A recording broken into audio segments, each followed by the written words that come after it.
మేము చాలా చీకటి పడిన తర్వాత అక్కడికి వెళ్ళాం. అక్కడికి వెళ్ళేసరికి అక్కడ ఉండే గోవులన్నీ ఆలయం ప్రదేశంలోకి వచ్చి ఒక్క చోటనే ఉండడం మాకు చాలా ఆశ్చర్యం వేసింది. ఇదేంటి అని మేము అక్కడ ఉన్న స్థానికులను అడిగితే ఇంకో 1 అవర్ అయితే ఇక్కడ ఎవ్వరూ ఉండరని మాకు చెప్పడం జరిగింది. మేము వెంటనే ఆలయం తలుపులు వేసి ఉన్నా సరే లోపలికి వెళ్ళి అమ్మవారిని దర్శించుకుని వెనుదిరగడం అయితే జరిగింది. మేము వెళ్ళే మార్గం కూడా చాలా చీకటిగా భయంకరంగా ఉంది. ఇప్పుడు మనం చూడబోయే టెంపుల్ శ్రీ కండి పాపనమ్మ అమ్మవారి దేవస్థానం. ఈ ఆలయం రంపచోడవరం మండలంలో సీతపల్లి అనే గ్రామంలో ఉంటుంది. మన అమ్మవారు పూర్వకాలంలో అనపర్తి గ్రామంలో ఒక కుటుంబంలో జన్మించారు.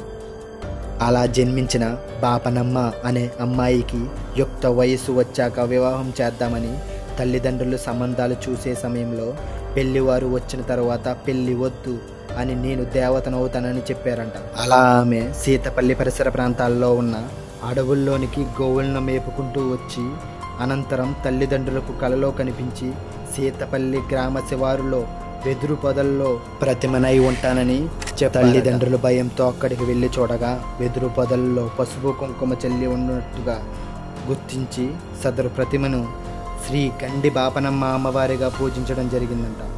ఆనాటి నుండి ఈనాటి వరకు భక్తులు కోరిన కోరికలు తీర్చే కల్పవల్లిగా విరాజిల్లుతూ గ్రామ దేవతగా పూజలు అందుకుంటున్న ఆదిశక్తి మన సీతపల్లి శ్రీ కండి బాపనమ్మ అమ్మవారు.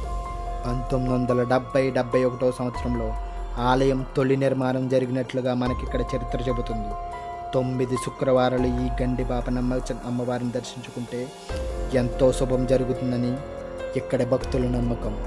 మనకు ఈ టెంపుల్కి రాగానే ఒక పాజిటివ్ వైబ్ అయితే వస్తుంది. అమ్మవారిని మనస్ఫూర్తిగా నమ్మి ఏ కోరిక కోరుకున్నా ఖచ్చితంగా తీరుతుందని ఇక్కడ స్థానికులు భక్తులు అయితే చెబుతున్నారు. అలా కోరిన కోరికలు తీరడం, ఇక్కడ మొక్కులు మొక్కుకోవడం, మళ్ళీ మళ్ళీ వచ్చి మన అమ్మవారిని దర్శించుకోవడం అయితే ఇక్కడ జరుగుతుందంట. మీకు కుదిరితే తప్పకుండా ఈ అమ్మవారిని ఒక్కసారైనా దర్శించుకోండి.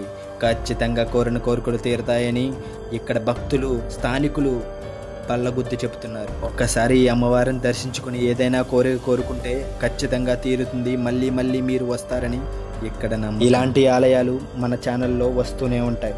సబ్స్క్రైబ్ చేయండి, ఈ వీడియోని లైక్ చేయండి. మీరు ఇంతకు ముందే ఈ అమ్మవారిని దర్శించుకుని ఉంటే కామెంట్ చేయండి. ఈ అమ్మవారిని మీరు ఎప్పుడు దర్శించుకోవాలనుకున్నా మార్నింగ్ టైంలోనే వచ్చేలా ప్లాన్ చేసుకోండి. ఇలాంటి మరిన్ని వీడియోస్ మన ఛానల్లో వస్తాయి.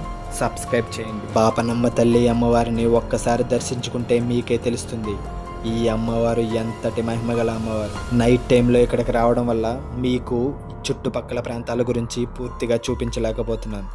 నెక్స్ట్ టైం ఈ టెంపుల్ గురించి మరొక వీడియో చేసి మీకు టెంపుల్ గురించి పూర్తి సమాచారం చెప్పి మీరు ఈ అమ్మవారిని ఎప్పుడు దర్శించుకున్నారో కామెంట్ చేయండి. మన వీడియోని లైక్ చేయండి.